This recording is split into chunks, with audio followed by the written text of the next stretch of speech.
you know? Supercell's answer was great. There was no immunity, but a shield. A shield was given to all storages, which solved this problem overnight. Town Hall Defense Add-on. One very interesting thing I found was a video that dates back to February of 2014 suggesting a cool idea for Town Hall 10 before it existed. Basically, the idea was to have your usual Town Hall upgrade, but with a twist. It would have a defense on top of it. And one of the pictures shows a Tesla. Looks familiar, huh? Unfortunately, the uploader never got his idea added, and he probably doesn't play anymore. It's a sad story.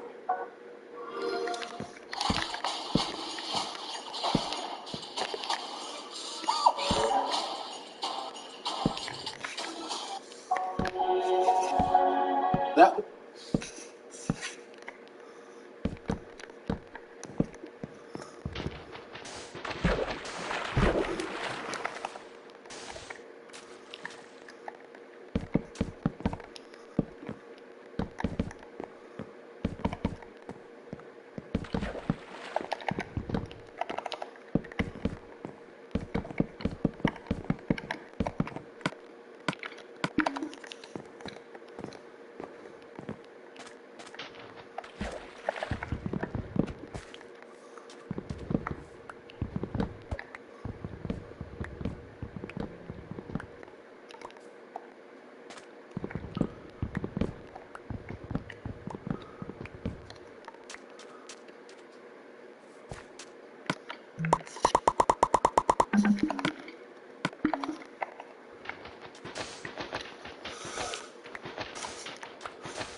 Alright, now, we didn't have a lot of money when I was growing up, which meant we had some pretty shitty family vehicles when I was a kid. And when I say shitty, I mean they looked like cars that would be ran over by a monster truck shitty. We had cars with broken windshields, they'd have more rust on them than the Titanic, because my dad loved cheap cars. The cheaper the better, no matter how shitty they are. I'd be sitting there in the passenger seat, Dad, why is our car on fire? It does that from time to time. It's just a little oil, it's fine. It's what I was used to as a kid. I remember riding in one of my friends' parents' car, my mind was blown. It was like, whoa, you guys have air conditioning? What are you guys, from the future? But of all the shitty cars that we had, they were nothing compared to my dad's 1984 Subaru hatchback. I called it the Rusty Turd because it looked like it came from somebody's asshole, that's why. First time I seen this thing, I remember thinking, holy hell, did my dad build his own car? What, did he take the fucking lawnmower apart and make this thing in the garage? This thing was no Rolls Royce, let me tell you. It was a stick shift, but it had no third gear. But my dad didn't care. Third gear? Who the fuck needs third gear?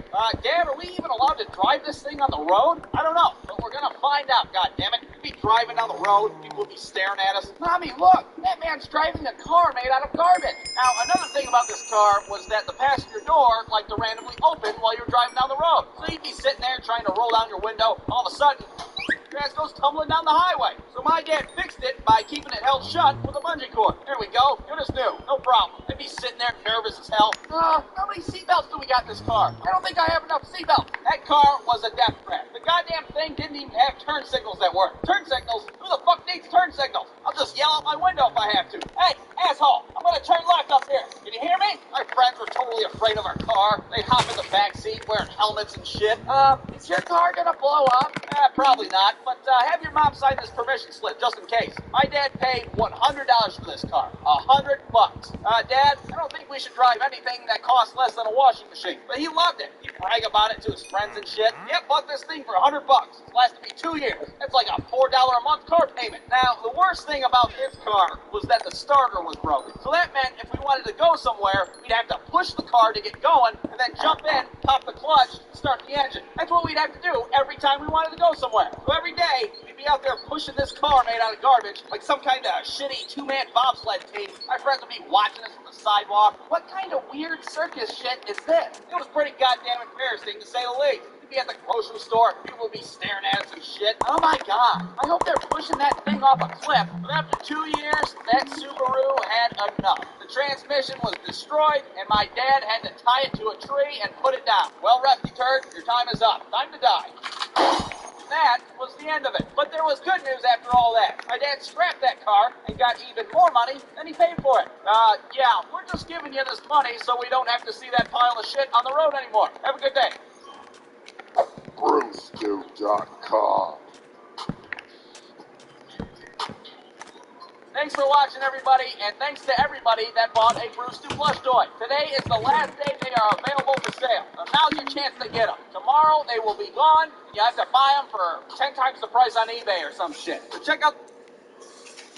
Alright, so it's recently come to my attention that after all these years of having a YouTube channel, I've never done a crappy cartoon on Thanksgiving. And to be honest, I don't even know if it deserves a cartoon. I mean, every year it seems like Thanksgiving has been roughly the same thing over and over. Hey, what'd you guys do for Thanksgiving this year? The same thing as every year. I ate like a pregnant person that was facing the end of the world, and then my Uncle Rick fell asleep on her couch drunk. What about you? So Thanksgiving has to have a little bit more meat on the bone than that, right? I mean, they sure as hell made a big deal about it in my 4th grade social studies class, when we had to learn about the Pilgrims inventing the first Thanksgiving, which if I remember the story right, I think it was just about a bunch of dumbasses starving in Massachusetts. Ah, man, this sucks ass. We should have brought some fucking food. Yeah, I know, but at least we got these sweet belt buckle hats. And then, like, Squanto showed up and he's like, hey, you stupid idiots! You have to grow shit in the ground or you're all gonna die! And then they all ate a bunch of corn, and there was like a fucking cartoon raccoon. I think Pocahontas had something to do with it. Yeah, because she had to fucking show Lewis and Clark how to get to Portland, I think. I don't know. I don't remember the details, all right? I went to public school. So in honor of Thanksgiving, a.k.a. the prequel to Christmas, a.k.a. basically Christmas without Tim Allen movies, I'd like to go over what a typical Thanksgiving's like in our household, even though it's pretty much the same thing every year. Now, it's important to note that my wife and I host Thanksgiving, and when you host Thanksgiving, there's a shit ton of things to do. I mean, not for my incompetent ass. I don't fucking plan Thanksgiving, are you kidding me? You'd be sitting at a fucking fold-up card table eating frozen waffles, for Christ's sake. Now, you see, like, weeks in advance, my wife turns into a 4-star general, and she plans out this entire operation that is Thanksgiving dinner. All of a sudden, she's a fucking master tactician. Like, if her ass was in charge of the Normandy invasion back in 44, probably all our grandpas would still be alive, and there'd be no fucking Saving Private Ryan either. And I gotta say, every year, she makes Thanksgiving her own personal bitch. Like, if her Thanksgiving went to prison, you could bet Thanksgiving's ass would be holding on to her inside-out pocket, and they'd go wherever she went. Move it, Thanksgiving. Fucking move it. I'll shake your ass. I don't give a fuck. But no matter how much planning she does beforehand, when it comes to the actual day of Thanksgiving, she's running around the house like a lunatic, looking like the beginning of a fucking Home Alone movie. And you know, I try to help her out, but, well, my dumbass cooks food at like a 3rd grade reading level. What am I gonna make a fucking bowl of cereal? Maybe a couple of Hot Pockets for the Thanksgiving table? Who the hell made bagel bites for Thanksgiving? Oh, that's me. I'm stupid as hell, so bagel bites it is. Bon appetit. Yeah, no, probably not appropriate for Thanksgiving dinner. So what ends up happening every year is I get delegated to what I like to call the dipshit work. You know, tasks that are so basic and trivial, even a dipshit like me can't screw them up. For example, I can stir a pot of gravy, if you ask me to. Hell, I can do it clockwise or counterclockwise. I can also tell my wife when a timer's going off in the kitchen. I'm really good at that. Hey, there's a timer going off. Something's happening. DEFCON 1. DEFCON 1! But mostly my main dipshit work is doing crowd control for the cascade of family and friends that show up to our house. And they never show up on time. They just show up, whenever the fuck they want. Hey, What? I'm live streaming. Hey, I haven't done it in a couple of days.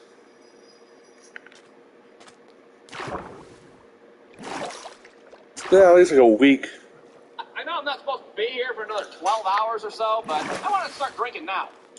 Now, usually I try to direct people over to the living room where we can take part in our yearly tradition of watching the Lions suck ass on national TV. And after 47 unanswered points in the first half, we're just going to say, fuck it, the Bears won, and instead we're going to air the Charlie Brown Thanksgiving episode. Bum, bum, bum, bum, bum. Oh, what the fuck, Linus? You can't have jelly beans for Thanksgiving dinner? Good grief, I should fucking strangle your ass with that dirty ass blanket. Meanwhile, you got my father-in-law that's in the kitchen, being a backseat driver, fucking backseat chef, if you will. Daughter, I don't think you seasoned these potatoes enough. Oh, really? Well, I don't think I asked for your fucking opinion. Now, if you want to live to see Christmas, get the hell out of my kitchen. Now, eventually people find their way to their seats at the dining room table, and of course there's never enough chairs to go around, so usually I gotta run around the house gathering milk crates and fucking beanbag chairs and whatever the hell I can find for people to sit on. Grandma, you're just gonna have to sit on this upside-down laundry basket. Don't lean back too far, or I'm sure it'll snap, and you'll break your fucking pelvis. Finally, all the food is prepared in the kitchen, and I gotta say, it's a hell of a spread. I mean, my wife makes real cranberry sauce, for Christ's sake. None of that candy, jelly bullshit. Hell, before we got together, I didn't know cranberries were a real fruit. I thought they were just made up like the fucking wampa fruit in Crash Bandicoot. And of course, the turkey is top-notch, cooked to a perfection. When she pulls that thing out of the oven, it fucking glows like it's some sort of artifact in an Indiana Jones movie and shit. Here's a picture of last year's turkey that I promised to show everybody. Yeah, fucking eat your heart out, Martha Stewart, with your goddamn inside trading ass. Now, for whatever reason, every year, I'm the one that's nominated to carve this beautiful ass turkey. I have no idea how this got added to the list of dipshit work, but every year I gotta watch the same YouTube video on how to carve a turkey, and every year I get so goddamn frustrated because this stupid asshole in the video spends the first 9 minutes telling me to like and to subscribe and buy his fucking shitty turkey merchandise instead of, showing me how to carve the goddamn turkey. It's frustrating as hell, and I usually just decide to wing it, which is a terrible, terrible, terrible idea. Because then I end up with a turkey 6 ways to Sunday. It fucking looks terrible. It looks so bad I wouldn't be surprised if the cops showed up and was like, yeah, we've had reports that someone in your house is desecrating a fucking corpse. Who's carving your turkey? They're about to get charged with a third-degree felony. But I served the turkey up anyhow. People are looking at it fucking horrified. Jesus Christ, did you carve the turkey or did you try to fuck it? God damn, your ass needs to stick to the Hot Pockets and pizza bagels. Holy hell. But regardless of what the turkey looks like, we all eat dinner, and it's delicious as hell. It's so good that everybody forgets about all the shitty furniture that I made them sit on. And you bet your ass that my wife makes sure that everybody eats all their food, and then gets more, and then maybe a little bit more, and even if they fucking feel sick, well, how about another plate? It's Thanksgiving, you piece of shit. Eat. You got people falling asleep at the table and shit. What's the matter? Did you not like my food? How about you have another plate? You only had 9. Guys, just trying to save some room. We still gotta go to my Aunt Carol's after this. Now, fuck your Aunt Carol. Eat my food. Eat all the food. I made it for you. Eat the fucking food. And then, lo and behold, dinner's over. Everybody shuffles out to their fucking car, all bloated and lethargic. Everybody except for Uncle Rick, of course, who's drunk and passed out on her couch. And another Thanksgiving is in the books. So I hope everybody has a happy holiday. And if you're one of the unfortunate bastards that has to host, well, I hope you make Thanksgiving your own personal bitch as well. And a happy Thanksgiving to you. Excuse me, did I tell you to speak? You will speak when I tell you to speak. Now grab my fucking pocket, you piece of shit. Let's go to the bathroom. Bruce2.com.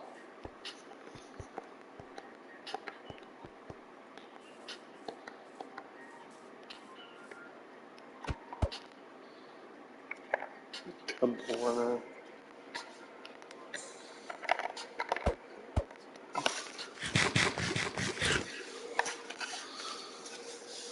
No, I guess I could go on there.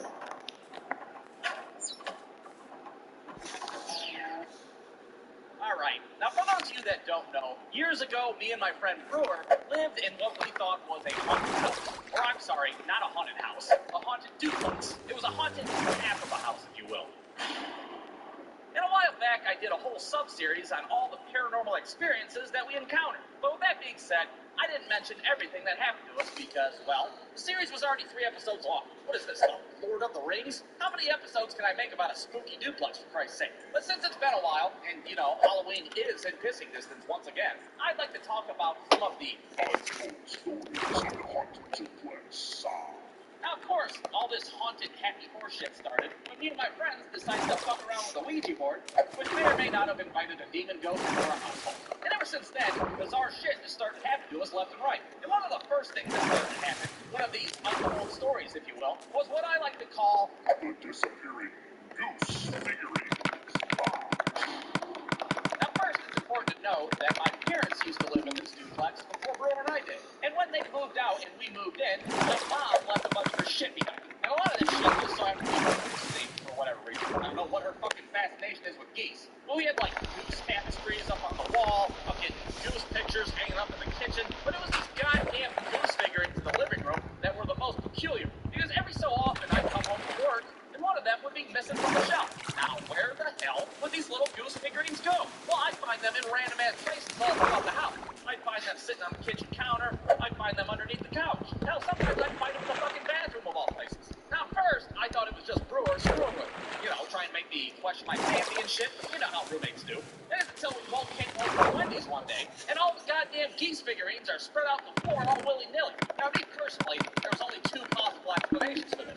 Either A, it's the demon ghost of the Ouija board, and it has an even weirder obsession with geese than my mom does. Or B, there's some fucking Toy Story shit going on here, and the geese are alive. To be honest, I don't know which one of those scenarios is worse. But I can tell you for the next few days, before I left for work, I try to catch those geese in the act. I'd be standing in the doorway like, alright, I'm leaving the premises. If any sentient goose figurines want to come to life and do Toy Story shit, now's the time to do it. Aha! Gotcha! God damn it, I'm on to you, geese. You hear me? I'm on to you, and your goddamn Toy Story stuff. Yeah, needless to say, we never figured out exactly what was going on, but disappearing goose figurines was the least of our problems compared to the second untold story. This one's called Mysterious noises from the bottom part of the duplex. Alright, so this little occurrence happened. This when things started to really hit the fucking fan. It was sometime between me seeing a shadow ghost fly across my ceiling and Brewer's ass trying to fistfight that fucking ghost when it was behind her Christmas tree. Somewhere on that timeline. And of course, it's in the middle of the night. I'm laying in bed trying to sleep, trying not to think about how fucking haunted her house is. And right when I'm about to fall asleep, I hear a noise coming from the downstairs apartment that sounds like somebody clapping their hands. Now, normally this wouldn't have been a problem. I mean, it's part of living in a duplex after all. You're going to hear your downstairs neighbor from time to time. And if his ass wanted to give a round of applause at 2 o'clock in the morning for some arbitrary reason, well, it wasn't going to be a big deal. But what was a big deal was that his ass had moved out of the duplex months ago. So if nobody's living in the downstairs apartment, who the hell is playing patty cake down there? So I crawl down on my hands and knees to the vent that's in my room to get a closer look, or listen, I suppose. And sure as shit, I can hear somebody clapping down there like they're in a fucking high school pep rally. Let's go. Now, what the hell is a girl supposed to do in this situation? Well, I'll tell you what I did. I decided to try to speak to whatever was down there. Hello? Hello? Now, in retrospect, this was stupid as hell. I mean, let's be honest. It's probably the fucking demon ghost down there. What could possibly be the best case scenario? It just waltzes over to the fucking vent. He's like, oh, hi, it's me, the demon ghost. What are we talking through the vents? You want to fucking tie a string to some aluminum cans and play telephone? Yeah, I don't know what the hell I was thinking. Interesting But what I do village. know is that whatever was down there decided to reply to my ass. And the sound that I heard next is a little difficult to describe, but it kind of sounded like a fucking dog yawning. That's the closest thing that I could think of. It was like, no, that's not fucking, that's not even close. Oh, fucking forget it. Goddamn. It was a very uninviting, very unfriendly sound, alright? And after hearing that shit, do you want to take a guess on what I did next? Well, if you guys turned on all the lights in my room and hid underneath the covers like a little baby-back bitch, you guessed correctly. Look, I don't care who you are. When you hear some shit like that in the middle of the night, you figure out your place in the world pretty damn quick. And if some demon ghosts want to play patty cake downstairs, well, my ass sure as hell ain't gonna get involved. As long as I'm upstairs and they next day downstairs, I'm totally fine with it. Well, of course, all of that changed with the untold story number 3, and we'll call this one. Alright, so this story starts out with Brewer deciding that he's going to get Del Taco. Now, I, of course, did not go with Brewer to Del Taco because, well, Del Taco sucks ass. It's like the fucking Kmart version of Taco Bell, right? And if Taco Bell already rips my asshole apart bad enough, imagine the damage a fucking generic version would do. So, thank you. So Brewer heads out to Del Taco, and I'm in my room watching TV. I got the whole house to myself. I'm having a good time. I'm watching fucking Three's Company on Nick at Night. It's a pretty good episode. That's it, John Ritter. I've had enough. I'm raising your rent. Well, Mr. Roper, What if the you fuck raise is my this rent, I'm gonna have to raise destroyer? my foot up your ass. Yeah, you tell it that, John Ritter. To hell with that, Mr. Roper. Well, imagine my surprise when, like, Why is it like destroy the house? Like the top of it's just like abandoned. And at first I didn't think anything of it. I thought maybe Brewer just changed his mind and he said to hell with Del Taco. So I yell out from my bedroom something like, "Oh, hey, what happened? You didn't feel like shitting yourself silly tonight?" Brewer? And after I said that, well, wouldn't you know, my phone starts ringing. And yep, you guessed it, it's Brewer's ass calling. Hey, the line at Del Taco is long as hell. I'm gonna go to Wendy's instead. Do you want anything? You're not in the house right now? No, dude, I just said I'm going to Wendy's. Do you want a junior bacon cheeseburger or what? I'm gonna have to call you back. I think there's a murderer in the house. So after hanging up the phone, my first instinct is to hit the mute button on my TV. I'll beat your ass, Billy, Mr. Roper. I'm not afraid to go to jail. And as soon as I do that, I hear footsteps walking down the hallway that stop right outside of my bedroom door. Now, I know some of you are sitting there watching this skeptical as fuck. And look, I get it.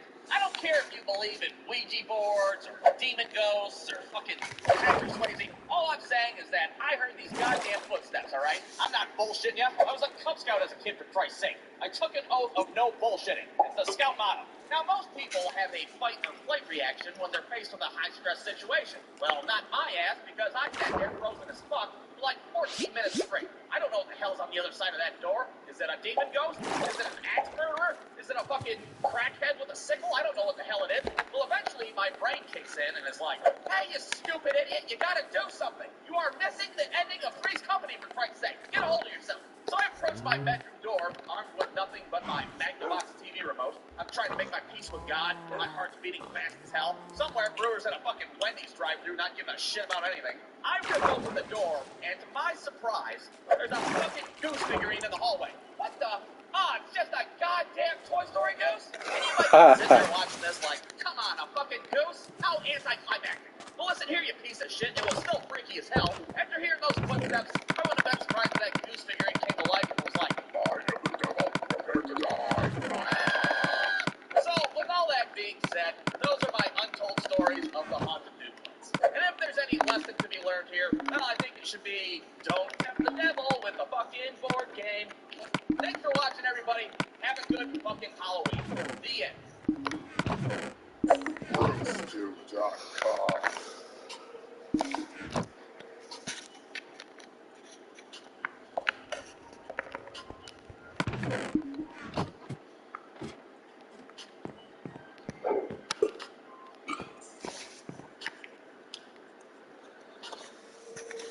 This will explode, dude. Well, I did have an image.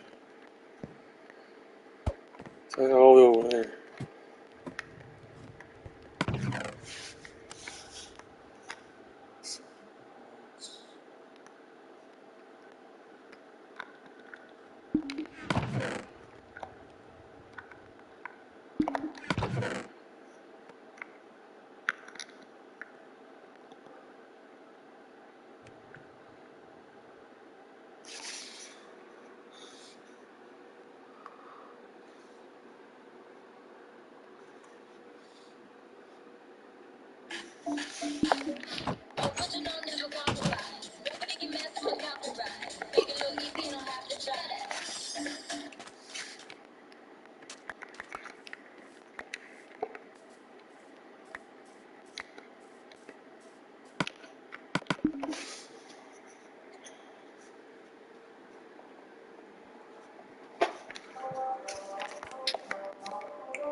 more.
ChatGPT.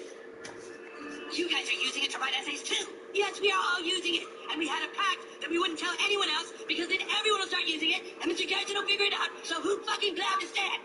We just told Stan about it and told him to text his girlfriend. God damn it, Matt! Don't use an amazing AI cheating tool to talk to girls. You're gonna ruin everything.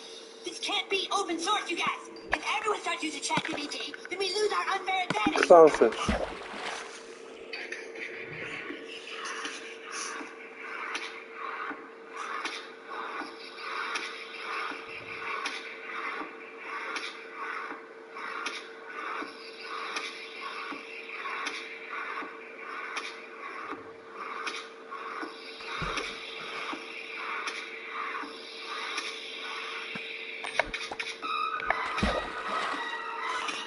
My name is Brenda. Strong man?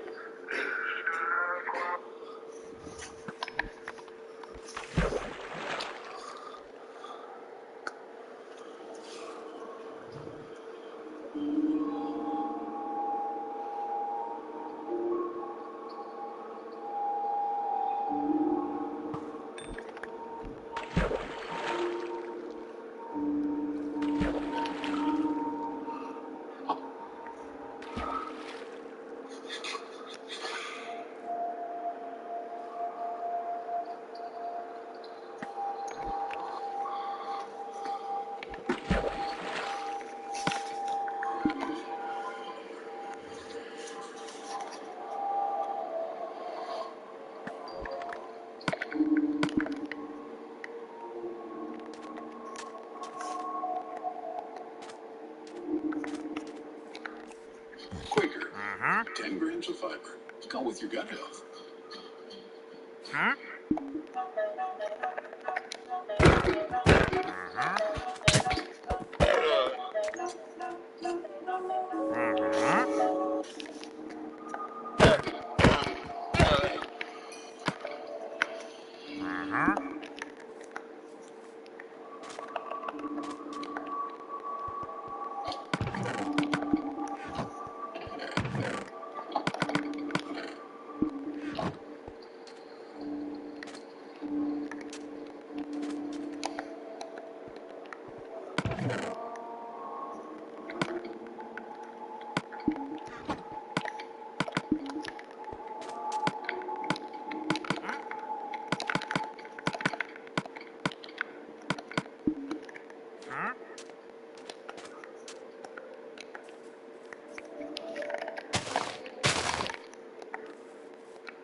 nobody could hear him.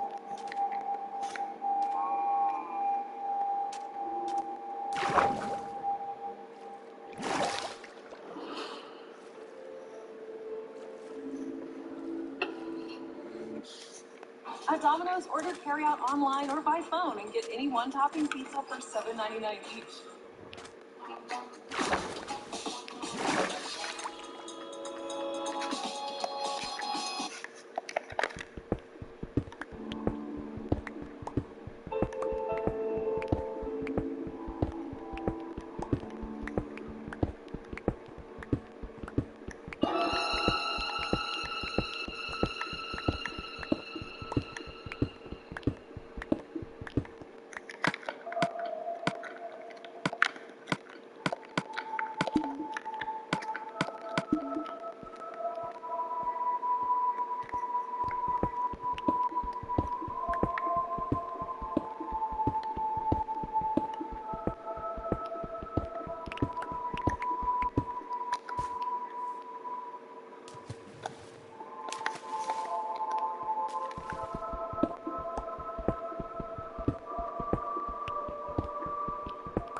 IHOP and Wonka are dreaming up a magic menu menu. Magnificently mouth-watering items